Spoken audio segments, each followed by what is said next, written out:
Welcome students.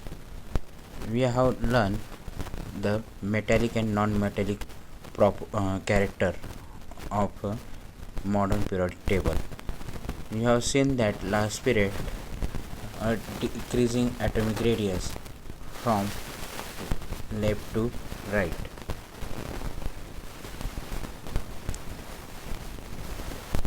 Then the increasing electronegativity and non-metallic character from left to right. Third one, the decreasing electropositivity and metallic character from left to right. Then top to bottom, increasing the atomic radius. Top to bottom, increasing the atomic radius, decreasing the electronegativity and non-metallic character. You have seen that top to bottom. You have seen that the non-metallic and electronegativity are decreased. And third one, the increasing the electropositivity and the metallic character. These are seen that the zigzag motion. These are on borderline the metalloid. Then blue color are metalloids and non-metals are seen that in this figure, periodic trends in elements. Okay, now I've seen that next the periodic trends in the metallic character of elements is clearly understood from their position in the modern periodic table. ह्या periodic trends जो आहे metallic कॅरेक्टरच्या संदर्भात तिथं ते clear होतं. आपण वरची जी काही फिगर पाहिली त्या ठिकाणी the latest first the consider the metallic character of the elements belong to the same group.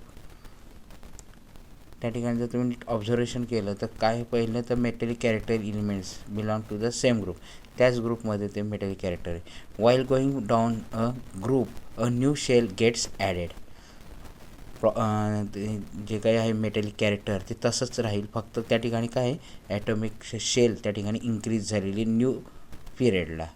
They resulting in the increasing the distance between the nucleus and the valence electrons. म्हणजे outermost शेलमध्ये जेवढे electrons आहेत त्यांना आपण valence shell असं संबोधतो. This result is a lowering the effective nuclear charge. त्या ठिकाणी इफेक्टिव्ह न्यूक्लिअर चार्ज जो आहे तो त्या ठिकाणी त्याचा रिझल्ट आहे आणि त्याचा इफेक्ट त्या ठिकाणी येतो.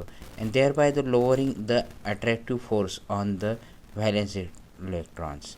आणि त्या ठिकाणी कमी प्रमाणात attractive force on the valence electron. Valence electron म्हणजे त्याच्यावरती त्याची पकड त्या ठिकाणी कमी असते. कशासाठी तर आउटरमोस्ट शेल त्यांना कंप्लीट करायचं आहे. एक डोनेट और गेन ह्या दोन प्रोसेस त्या ठिकाणी होत असतात. As a result of this tendency of the atom is on lose electrons increases. Lose electrons काय असतं इन्क्रीजेस. म्हणजे समजा आता सोडियम मेटलचा आपण विचार केला तर त्याच्या आउटरमोस्ट शेलमध्ये 281 इलेक्ट्रॉनिक कॉन्फिगरेशनमध्ये आपल्या लक्षात येतं 1 ह्याच्यावरती एवढी काही त्याची पकड नसते, तो जो लूज इलेक्ट्रॉन्स असतो त्या ठिकाणी. As a result of tendency of atom of loss electrons increases. म्हणून NaCl Na2O म्हणजे NaCl हे जे काही मॉलिक्यूल आहे त्याच्यामध्ये सोडियम काय करतो लॉस ऑफ इलेक्ट्रॉन्स आणि क्लोरीन काय करतो गेन ऑफ इलेक्ट्रॉन्स. या ठिकाणी आपण तेच बघूयात. तर also the penultimate shell become the outermost shell on losing a valence electrons. Penultimate shell is a complete octet. त्या ठिकाणी जे आउटरमोस्ट व्हॅलन्स शेल आहेत त्या ठिकाणी ते जर निग्लेक्ट झाले त्या ठिकाणी किंवा डोनेट झालेत इलेक्ट्रॉन्स तर त्या ठिकाणी त्या ठिकाणी काय होतं आउटेट कंप्लीट होतं. आता सोडियमच्या संदर्भात तेच आहे की 281 हा 1 जर काही लॉस झाला त्याचा ऑक्टेट कंप्लीट होणार आहे आणि त्याचे शेल किती राहतील फक्त 2च राहतील आणि दुसरी शेल 8 इलेक्ट्रॉन्स आहेत आणि ते ऑक्टेट कंप्लीट आहे. The therefore the resulting content has a special stability and त्याची काय येते स्पेशल स्टॅबिलिटी येते. Due to this tendency of the atoms as lose electrons increase further आणि त्याची काय म्हणतात त्या ठिकाणी टेंडन्सी त्या ठिकाणी काय तर the metallic character of the atom is its a tendency to loss of electrons. आणि ज्या ठिकाणी मेटॅलिक कॅरेक्टर आहे त्या ठिकाणी इलेक्ट्रॉन्स लॉस करण्याची टेंडन्सी आहे. Therefore the following trends in a observe आणि याच्यावर त्याचा ट्रेंड्स लक्षात येतो आहे. The metallic character of element increase while going down the ग्रुपमध्ये टॉप टू बॉटम आपण जसं जसं येतो त्या ठिकाणी मेटॅलिक कॅरेक्टर तुम्हाला इन्क्रीज होताना दिसतं. तर while going from left to right जसं top to bottom metallic character increase होत होतं तसं left to right the with a period the outermost shell remains the same. ती ॲटमची आउटर मोस्ट शेल ती सेम आहे. The goes the decreasing thus the effective nuclear charge on increasing. मग त्या ठिकाणी आउटर मोस्ट शेलमध्ये पिरियड क्रमांक तेच राहतात त्याच्यामुळे त्यांच्या आउटर मोस्ट शेलमध्ये 1 इलेक्ट्रॉन्स त्या ठिकाणी इन्क्रीज होतो आहे. म्हणजे पहिल्या ग्रुपमध्ये त्या ठिकाणी आउटर मोस्ट शेलमध्ये 1 इलेक्ट्रॉन आहे, दुसऱ्या ग्रुपमध्ये 2 इलेक्ट्रॉन, तिसऱ्या याच्यात 3 आहे. असं त्याची इन्क्रीजिंग त्या ठिकाणी आपल्याला पाहायला मिळते. As a result of this tendency of an atom is the loss of valence electrons decrease with a period from left to right. जसं जसं आउटरमोस्ट शेलमध्ये इलेक्ट्रॉन्स त्या ठिकाणी इन्क्रीज होत आहेत. समजा काय जातं 4 झालेत, 5 झालेत, 6 झाले, तर मग हे इलेक्ट्रॉन लॉस करण्याऐवजी ते काय करतात गेन ऑफ इलेक्ट्रॉन गेन म्हणजे मिळवणं हे सोपं आहे बुवा. ही टेंडन्सी त्या ठिकाणी वाढलेली दिसते. As a result of this tendency of atom loss of valence electron decrease with a period from left to right. मग तुम्हाला लेफ्ट टू राईट त्या ठिकाणी ती डिक्रीज झालेली प्रोसेस त्या ठिकाणी दिसते.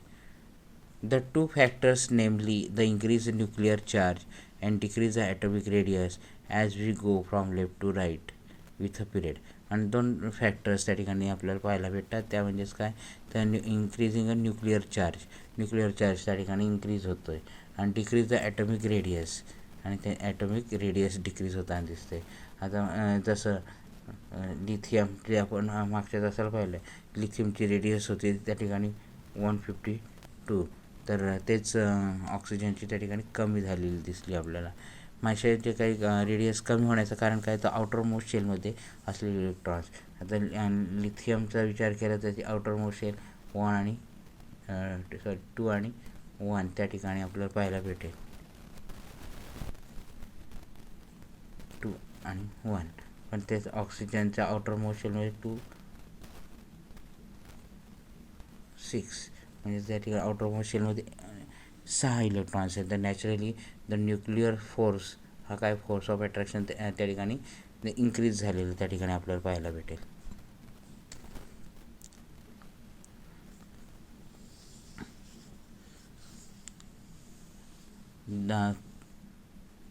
are responsible for the increasing the effective nuclear charge. Therefore, the valence electrons are held in with a greater and greater attractive force. This is called electronegativity of an atom. आणि त्या ठिकाणी nuclear charge त्या ठिकाणी वाढलेला आहे. त्या ठिकाणी valence electrons त्या ठिकाणी ग्रेटर आणि ग्रेटर अट्रॅक्टिव्ह फोर्स त्या ठिकाणी आलेला आहे. तर इलेक्ट्रोनिगेटिव्ह त्या ठिकाणी वाढलेली आहे ॲटमची. Due to increasing the electronegative from the left to right त्या ठिकाणी वाढलेली दिसते with in a period. The ability of an atom become an ion by accepting outside electrons goes on increasing. त्या ठिकाणी बाहेरचे जे काही इलेक्ट्रॉन्स आहेत ते ॲक्सेप्ट करण्याची क्रिया ही वाढत जाते. The tendency of an elements to from anion or the electronegativity is the non-metallic character of an elements. आणि ही जी काय टेंडन्सी आहे ती नॉन मेटॅलिक कॅरेक्टर म्हणून ओळखलं जातं आणि ते त्या ठिकाणी नॉन मेटलमध्ये ते आढळते. आता या ठिकाणी बघा, यूज युअर ब्रेन पॉवर हे ऑलवेज रिमेंबर आहे, हे लक्षात ठेवायचं आहे.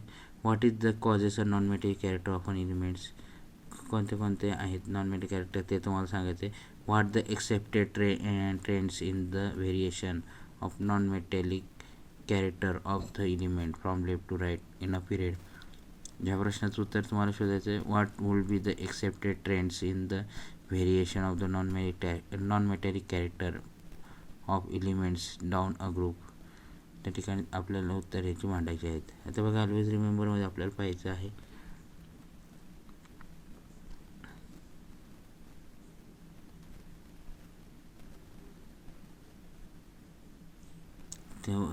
पहिलं, the while going downward in any group, the electropositivity of element goes on increasing while their electronegativity goes on decreasing. त्या ठिकाणी हा इलेक्ट्रोपॉझिटिव्हिटी, त्या ठिकाणी आपण टॉप टू बॉटम गेलो तर त्या ठिकाणी आपल्याला काय लक्षात, तर इलेक्ट्रोपॉझिटिव्हिटी इन्क्रीज होते आणि इलेक्ट्रोनेगेटिव्हिटी डिक्रीज होते. Second, while going from left to right in any period, the electronegativity of an element goes on increasing while their electropositivity goes on decreasing. त्या ठिकाणी लेफ्ट टू राईट तुम्ही जर गेलात तर तुमच्या लक्षात येईल की इलेक्ट्रोनेगेटिव्हिटी ही वाढते आणि इलेक्ट्रोपॉझिटिव्हिटी कमी होते. लार्जर द इलेक्ट्रोपॉझिटिव्हिटी और electronegativity of an element, higher the reactivity. त्या ठिकाणी त्यांची इलेक्ट्रोपॉझिटिव्ह किंवा electronegativity of elements, higher the reactivity, त्यांची ती कार्यक्षमता किंवा संबंध किंवा बॉन्ड्स त्या ठिकाणी मेकिंग करण्याची त्याचे हायर रिॲक्टिव्हिटी त्या ठिकाणी लक्षात घेतली जाते. आता एक छोटासा टॉपिक आहे, तो म्हणजेच काय, gradation in halogen family. Gradation, आता बघा तुम्ही ग्रेडिएशन पाहत आहात मॉडर्न पिरियडिकमध्ये, तर ते एक छोटंसं असं एक ग्रेडिएशन आहे. तर ते ग्रुप 17 कंटेन. तर मॉडर्न पिरियड टेबलमध्ये तुम्ही ऑब्झर्व केलं तर 17मध्ये जे मेंबर्स आहेत हॅलोजन फॅमिली ती सर्व, आणि त्याचं all them have the general formula X2. कारण की आउटर मोस्ट शेलमध्ये जेवढे आहे त्यांचे त्याचा मॉलिक्युलर फॉर्ममध्ये सापडतात ते. आता बघा X2 म्हणजे तिथलचे जे काही हॅलोजन ग्रुपमधले जे काही एलिमेंट्स आहेत त्यांच्याबद्दल त्यांनी X मांडलेलं आहे. तर ग्रेडिएशन इज ऑब्झर्व, त्याच्यामध्ये काय ग्रेडिएशन आहे, is observe is there the physical state down the group. जसं टॉप करून खाली बॉटमकडे येतो तर आपल्याला लक्षात येतं chlorine and chlorine is a gaseous state, bromine is a liquid and while going iodine is a solid. असं त्या ठिकाणी ग्रेडिएशन आपल्याला पाहायला भेटतं. तुम्हाला काही या ठिकाणी इन्फॉर्मेशन कलेक्ट करायला सांगितले तर internet my friend, collect the information and mail it. The first one the inner gases element and second one the various elements. आणि वाचण्यासाठी काही पुस्तक सांगितली ते CNR राव आणि the period table book of visual encyclopedia of the elements, हे आपल्याला वाचायचे आहेत, अभ्यास करायचा आहे. Best of luck, good day, good bye.